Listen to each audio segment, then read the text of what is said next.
اسلام د تعصب هغه غزيري وکړي او بالکل هغه ختم کړی. نن کومه وګورو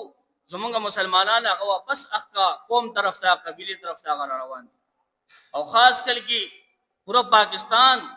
او د دې په وګي کې موږ وکتل چې داسې تنظیمونه جوړیږي چې هغه د قوم په نوم باندې وي. داسې ادارې او تنظیمونه جوړیږي دا فلان کې قوم دی دا فلان کې دی دا دو قوم دی دا دو قوم دی دا دو قوم دی. هغه خلک هغه مسلمانان چې کوم اسلام په یو کلمه باندې راټول کړي وو هغه دا څکسان راوتی دي هغه بیا جدا جدا کوي او قومونه دي جوړي. نبی علیہ السلام دا ټول قومونه ټول قبیله او ذکر وی یو کلمې په بنیاد باندې راجمع کړي او نن هغه کار هغه بیا شروع دی هغه جدا جدا دي. اگر چې هغه مقصد فی الحال هغه نیک دی هغه مقصد دا دی چې موږ خپل قوم مدد وکړو د دوبه مرسته کوو د دوبه فیصله کوو د دوبه جرګي کوو لیکن اکثر کارونه داسي چې شروع دی هغه نیت صحیح لیکن هغه خاتمه چې هغه انتهایی خراب وي. موږ چې وګورو انشورنس دام د قشانی شروع شي چې موږ خپل کسانو چا چې دینو هغه نقصان وشي دی هغه موږ مدد کوو هغه له پیسې ورکو قرضه ورکو هغه نن داسي صورت اختیار کړ چې نن موږ مسلمان هغه مجبور یو ته کمپنۍ کې کار کوي نو ته انشورنس لازمی کوي اگر چې اوس هغه سود دی لیکن اوس هغه لازمی شوی دی. نو دغه شانی د تنظیمونه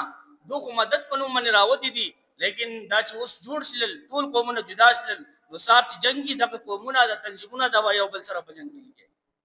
و دې دی او کې چې دا شونی شي لیکن دا کم تفریق سره روان دي کم دا پارټیانې تنظیمونه چې جوړيږي نو دا دغه طرف سره روان دي. نو کوم د دې نن د دې خلاف ونتریدو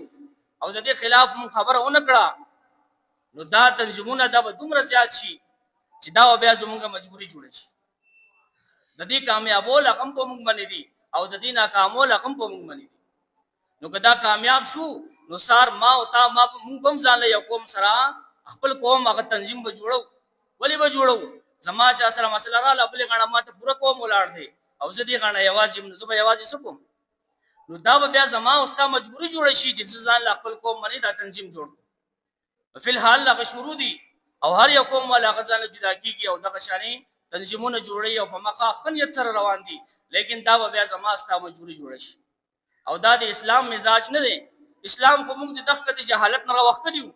موږ خپل قوم قبيلي علاقي زبانونه راوخلیو موږ یو اسلام په یو کلمه باندې راټول کړی. نن هغه مسلمانان هغه بیا روان دي او تنظیمونو کې خپل قومونو کې هغه جدا کیږي او بیا یو قوم کې خدانه خیلونه دي بیا به داسې وخت راشي چې بیا خیلونه جدا کیږي بالکل هغه شانه به موږ جدا شو لکه څنګه جاهلیت کې چې خپل قوم لپاره خپل قوم مدد به کوو د بل چا نه کوو. نو دوی چې دا وایي چې موږ د خپل قوم مدد کوو اسلام موږ ته دا نه وایي چې د قوم مدد